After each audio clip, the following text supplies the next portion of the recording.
Isang mapagpalang araw mga kapamilya, dumating ang mga tauhan ni Felix para isagawa ang kanilang plano pero hindi nila inaasahan na darating si Marcos Reyes sa tamang oras. Agad na sumiklab ang matinding bakbakan. Hindi lang si Marcos ang lumaban dahil ipinakita rin ni Jamila ang kanyang husay sa pakikipaglaban. Napabilib si Marcos nang makita niya kayang gawing depensahan ito ang kanyang sarili.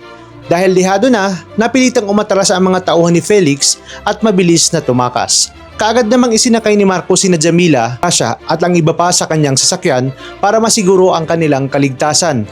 Samantala, nagingit-ngit sa galit si Felix matapos na namang mabigo ang kanyang plano. Pagdating sa bahay ni Marcos, nag-iingat muna siya at sinigurong walang sumusunod sa kanila bago kinumusta si Jamila. Doon niya nalaman na si Jalil mismo ang nagturo kay Jamila kung paano lumaban.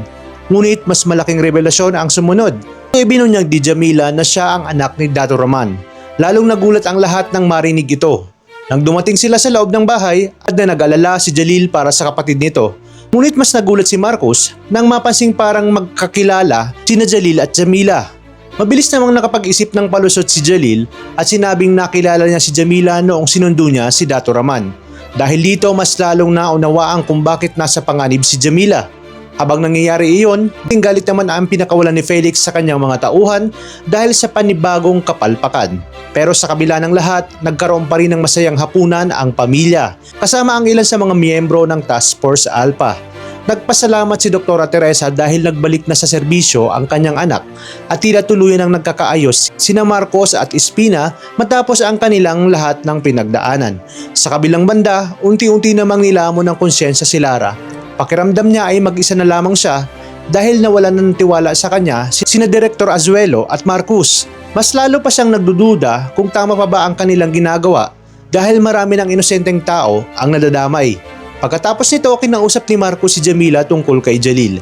Dito niya inamin ang matagal niya nang gustong sabihin. Humingi siya ng tawad sa lahat ng nangyari sa pagitan nila ni Jalil at sinabi niyang naiintindihan na niya ang dahilan ng mga nagawa nito noon. Hindi niya alam na naririnig pa lang ni Jalil ang bawat salitang kanyang binibitawan. Pagkatapos ng hapunan, ihinatid ni Marcos si Jamila pauwi at inalok pa niya ito na siya ang maghahatid sundo rito araw-araw para masiguro ang kaligtasan nito. Ngunit tumigil si Jamila at sinabi niyang tiyong si Omar na ang bahala rito. Kinabukasan, mas lalong naging komplikado ang sitwasyon. Ipinakita ng dalawang pulis ang planong binuo nila kasama si General Carillo para palabasin na si Colonel Del Mundo ang tunay na utak ng sindikato. Inamin din nila ang ilang krimen at pilit na inaalis ang pangalan ni Dato Roman sa kaso.